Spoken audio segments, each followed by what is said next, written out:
2 గంటల తర్వాత ఒకటి షుగరు. సో ఈ 2 టెస్టులు కంపల్సరీ చేయించుకోవాలి. అలాగే నీరుడు పరీక్ష ఒకటి ఉంటుంది, ఇది ఒకటి చేయించుకోవాలి. తర్వాత గడిచిన 3 నెలల్లో మనకు షుగర్ ఎంత ఉంది, ఎట్లా యావరేజ్ షుగర్ కంట్రోల్లో ఉంది అనేది ఒకటి చేయించుకోవాలి. సో ఇవన్నీ టెస్ట్ చేయించుకుంటూ ముఖ్యంగా మరి మందులు వాడడం అనేది తప్పనిసరిగా వాడాలి. అట్లాగే ఈ వ్యాయామం క్రమం తప్పకుండా షుగర్ వ్యాధిగ్రస్తులే కాదు, మామూలు ప్రజానీకం కూడా రోజు కంపల్సరీ, ఇందాక మా శిరీష చెప్పినట్టు తప్పనిసరిగా 1 గంట సేపు అయినా కనీసం, అంటే జనరల్గా ఒక పావు గంట నుంచి మొదలు పెట్టుకొని వాళ్ళు క్రమంగా పెంచుకుంటూ పోతే ఎంతవరకు అయితే వాళ్ళు చేయగలుగుతారో, బలవంతంగా ఏం కాదు, గంట అంటే గంటే చేయాలని ఏం కాదు, ఒక పావు గంట, 20 నిమిషాలు, అరగంట చేయగలిగితే ఇంకా 45 నిమిషాలు, అంటే ఎంతవరకు అయితే వాళ్ళు చెప్పి మేరకు ఓపిక మేరకు చేసుకుంటే మంచిది. ఎందుకు అంటే నడక ఎందుకు అంటే మొత్తం మన శరీరంలో ప్రతి భాగం కూడా ఉత్తేజం అవుతుంది. అట్లాగే రక్త సరఫరా అనేది బాగా జరుగుతుంది. తద్వారా ఇన్సులిన్ అనేది ప్రతి అవయవానికి చేరుతుంది. ఇన్సులిన్ ఎప్పుడైతే కరెక్ట్గా సక్రమంగా మన చేరిందో, ప్రతి అవయవానికి చేరిందో, అప్పుడు షుగర్ అనేది కంట్రోల్లో ఉంటుంది. కాబట్టి వ్యాయామం, తేలికపాటి వ్యాయామం కంపల్సరీ ప్రతి ఒక్కరూ చేయించుకోవాలి. అట్లాగే ఈ ఆహారం విషయానికి వస్తే మనం ఏదైతే జొన్నలు, రాగులు, ఈ సజ్జలు ఇట్లాంటివి ఉంటాయో, గోధుమలు ఇట్లాంటి కంపల్సరీగా కొంచెం, అంటే ప్రోటీన్స్ ఒకటి, ఇవన్నీ బాగా తీసుకోవాలి. మళ్ళీ ఆకుకూరలు, కూరగాయలు, అట్లాగే పండ్లు, ఫలాలు ఇవన్నీ విరివిగా బాగా ఎక్కువగా తీసుకున్నట్టు మన ఆహారంలో ఎక్కువగా ఉండేట్టు చూసుకోవాలి. బయట ఈ మధ్యకాలంలో ఈ పేస్ట్రీలు, బర్గర్లు, జామ్లు ఇవన్నీ తీసుకోకపోవడం మంచిది నన్ను అడిగితే. ఇక లేదు తప్పనిసరి ఏదో బర్త్డే వచ్చింది, ఎప్పుడన్నా వచ్చిందంటే ఒకటి అట్లా టేస్ట్ చేసే వరకే దాన్ని పరిమితం చేయాలి. ఎక్కువగా మంచినీళ్ళు బాగా ఎక్కువ తీసుకోవాలి. అంటే ఎవరి అవసరాలు సరిపడా వారు, కొందరు ఎక్కువ నీళ్ళు మంచినీళ్ళు తాగుతారు, వాళ్ళకి అలవాటు ఉంటుంది ఎక్కువగా, కొందరు తక్కువ తాగే అవసరం ఉంటుంది. సో వాళ్ళ అవసరాలు బట్టి ఎక్కువ మంచినీళ్ళు ఒకటి తీసుకోవాలి. సరిపడా నిద్ర, ముఖ్యంగా పొద్దున్నే కనీసం 6ంటికి లెగడం, తేలికపాటి వ్యాయామం చేసుకోవడం, నడక. తర్వాత రాత్రి పడుకునే ముందు కనీసం 1 గంట ముందైనా సరే ఫోన్ ఆపేయాలి. ప్రస్తుతం ఉన్న తరుణంలో సెల్ ఫోన్ అనేది ఆపేయాలి. ఆపేసిన తర్వాతనే మనకు ఈ లైట్ రేస్ అనేవి పాస్ అవ్వకుండా ఉంటాయి. తద్వారా మనకు మెలటోనిన్ అనేది ఉత్పత్తి జరుగుతుంది. మెలటోనిన్ ఉంది అని సమపాలలో ఉత్పత్తి జరిగితేనే మనకు నిద్ర అనేది వస్తుంది. అందుకే ఇప్పుడు చాలామంది ఈ ఫోన్లు ఎక్కువ వాడుతున్నారు. దానివల్ల నిద్ర అనేది సరిగ్గా పిల్లలకి కానీ పెద్దవాళ్ళకి కానీ నిద్ర పట్టడం లేదు. ఇదివరకు ఫోన్లు లేకుండా చక్కగా అందరూ కూర్చొని పిచ్చాపాటి మాట్లాడుకునే వాళ్ళు. ఏం కూర నుంచి ఇంట్లో ఏం గొడవలు అన్న వరకు కూడా ప్రతిదీ కూర్చొని మాట్లాడుకునే అవకాశం ఉండేది ఇదివరకు. సో ఇప్పుడు ఇంట్లో కూడా నలుగురు ఉన్నా కానీ నలుగురు 4 ఫోన్లతో బిజీగా ఉంటున్నారు. కాబట్టి కమ్యూనికేషన్ అనేది లేకుండా పోయింది.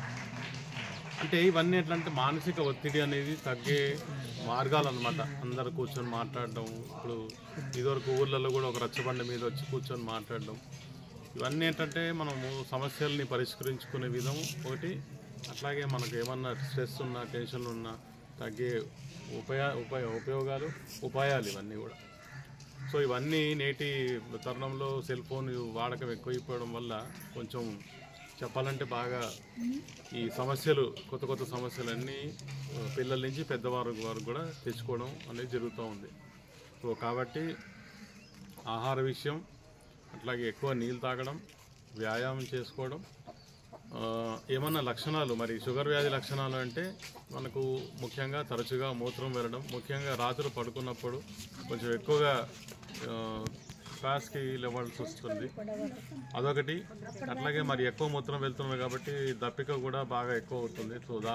సో తరచుగా దాహం వేయడం, అట్లాగే తిన్నా కానీ ఇంకా ఎక్కువగా ఆకలి వేయడం, తినాలనిపించడం, అట్లాగే నీరసంగా ఉండడం. సో ఇవి మినిమం లక్షణాలు. ఇక కొంతమందికి అయితే కార్లు తిమ్మిర్లు, మంటలు ఇవన్నీ కూడా లక్షణాలు కనిపిస్తాయి. ఈ లక్షణాలన్నీ ఇందులో ఏ లక్షణం ఉన్నా సరే కనిపించినా కానీ తప్పకుండా వైద్యుడి దగ్గరికి వెళ్ళి పరీక్ష చేయించుకుంటే అది టెస్ట్ల ద్వారా ఫర్దర్గా నిర్ధారణ చేసి ఒకవేళ షుగర్ వ్యాధి నిర్ధారణ అయింది అంటే మటుకు తప్పనిసరిగా మందులు. అయితే ఎప్పుడైనా సరే ఇప్పుడు మనం ముందు మాట్లాడుకున్నట్టుగా ముందు వ్యాయామము, ఆహార నియమాలు, ఇవన్నీ సరిగా కరెక్ట్ నిద్ర ఇవన్నీ ఉన్న తర్వాతే లాస్ట్కి వచ్చేది మందులు. ఎప్పుడైనా లాస్ట్ ప్లేస్లో మందులు వస్తాయి. సో లైఫ్ స్టైల్ మాడిఫికేషన్ అంటాము, అంటే మన జీవన విధానంలో మార్పులు. సో ఇప్పుడే నుంచైనా సరే కనీసం మనం ఈ వరల్డ్ డయాబెటీస్ డే సందర్భంగానైనా సరే మన జీవన విధానాన్ని, లైఫ్ స్టైల్ మాడిఫికేషన్ కొంచెం మార్చుకొని మార్పులు చేర్పులు చేసుకొని ఏదైతే కరెక్ట్గా మనం అవలంబించాలో అవే మనం పాటిద్దాము ఇవన్నీ అలవాట్లు అని చెప్పి నేను ఈ వరల్డ్ డయాబెటీస్ డే సందర్భంగా మీ అందరినీ కోరుతున్నాను. అయితే మందులు రాసిన తర్వాత డాక్టర్ గారు మొత్తం మీకు షుగర్ వ్యాధి ఉంది తప్పనిసరిగా వాడండి మందులు అని చెప్పి మందులు సూచిస్తారు. ఆ మందులు కూడా కరెక్ట్గా తూచ తప్పకుండా కరెక్ట్ నిర్దేశించిన సమయానికి మందులు వాడుతూ మరి నెలకొక్కసారన్నా ఖచ్చితంగా ఈ షుగర్ టెస్టులు ఈ డాక్టర్ గారు ఏవైతే టెస్టులు ప్రిస్క్రైబ్ చేస్తారో ఆ టెస్టులు కూడా చేయించుకుంటూ అట్లాగే సరిపడా మోతాదు మందులు వాడుకుంటూ నెలకొక్కసారైనా టెస్ట్ చేయించుకోవాలి. ఇలా చేయించుకుంటూ షుగర్ని మనం కంట్రోల్ మాత్రమే చేయగలుగుతాం. షుగరు, బీపీ కానీ కంట్రోల్ మాత్రమే చేయగలుగుతాం. సో కాబట్టి ఏ ప్రాబ్లం ఉన్నా సరే షుగర్ సంబంధించిన ప్రాబ్లం కానీ ఇతర ఏమన్నా సమస్యలు మీకు కలిపితే అది డాక్టర్ గారిని కన్సల్ట్ చేసి తప్పకుండా ఈ వారి సూచనలు సలహాలు తీసుకొని పాటించవలసిందిగా కోరుతున్నాను. సో ఇవన్నీ పాటిస్తూ అట్లాగే బీపీ కానీ ఏమైనా ఉంటే బీపీ కూడా చెక్ చేయించుకొని బీపీ సంబంధించిన మందులు కూడా వాడుకుంటూ ఉంటే మంచిది. సో ఇవన్నీ జాగ్రత్తలు తీసుకుంటారని ఆశిస్తూ ఈ వరల్డ్ డయాబెటీస్ డే సందర్భంగా మరొకసారి గుర్తు చేస్తూ అందరూ ఆరోగ్యంగా ఉందాము. ఏదైతే మందులు ఇవన్నీ మీరు వాడుతున్నారో జాగ్రత్తగా వాడుకుంటుండండి. అయితే షుగర్ వ్యాధి వచ్చింది అంటే మటుకు పైనుంచి ఆపాదమస్తకం అంటాం కదా, తల నుంచి కింద పాదాల వరకు ప్రతి ఒక్క అవయవం ఎఫెక్ట్ అయ్యే అవకాశం ఉంది. అంటే కళ్ళు తీసుకుంటే కళ్ళల్లో డయాబెటిక్ రెటినోపతి అంటాము. సో రెటినా ప్రాబ్లం వచ్చే అవకాశం ఉంటుంది. చూపు మందగించడం కానీ లేదా కళ్ళకు సంబంధించిన ఇతరత్ర ప్రాబ్లమ్స్ కూడా వచ్చే అవకాశం ఉంది. అట్లాగే నరాలకు సంబంధించింది డయాబెటిక్ న్యూరోపతి అంటాము. అట్లాగే కిడ్నీలు డయాబెటిక్ నెఫ్రోపతి అంటాము. సో అట్లా ఏది కూడా అనమాట తిమ్మిర్లు, మంటలు, అరికాల మంటలు, అరిచేతి మంటలు అట్లా ఏ అవయవాన్ని కూడా షుగర్ వ్యాధి అనేది వదిలిపెట్టదు. కాబట్టి అందుకే ఇంత డేంజర్ అనమాట, సైలెంట్ కిల్లర్ అంటాం దీన్ని. మనకు తెలియకుండానే వచ్చేస్తుంది.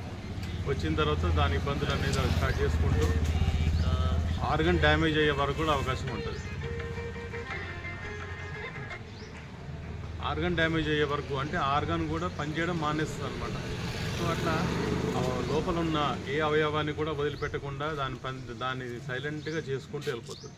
కాబట్టి తొందరగా గుర్తించడం, తొందరగా నిర్ధారించుకోవడం, తొందరగా మందులు మొదలుపెట్టుకోవడం, ఆహార నియమాలు పాటించడం, మందులు సక్రమంగా వేసుకోవడం, టెస్టులు సరైన వేళల్లో చేయించుకోవడం, మందులు సరైన వేసుకోవడం, డాక్టర్ గారిని తరచుగా సంప్రదించడం, మరీ ముఖ్యంగా జీవన విధానాన్ని మనము సరి చేసుకోవడం. సో కాబట్టి ఇవన్నీ పాటిస్తూ మీ ఆరోగ్యాన్ని, మనందరి ఆరోగ్యాన్ని కాపాడుకుందామని చెప్పి తెలియజేస్తున్నాను. అట్లాగే ఇక్కడ ఈ తెలుసుకున్న అవకాశాన్ని ముందుకు తీసుకెళ్ళి మీ ఫ్రెండ్స్ కానీ, రిలేటివ్స్ కానీ, పిల్లలు కానీ ఇతరత్ర వాళ్ళతో కూడా డిస్కస్ చేసి వాళ్ళందరికీ డయాబెటీస్ గురించి సంబంధించిన ఇన్ఫర్మేషన్ మీకు తెలియజేస్తామని ఆశిస్తూ సెలవు తీసుకుంటున్నాను.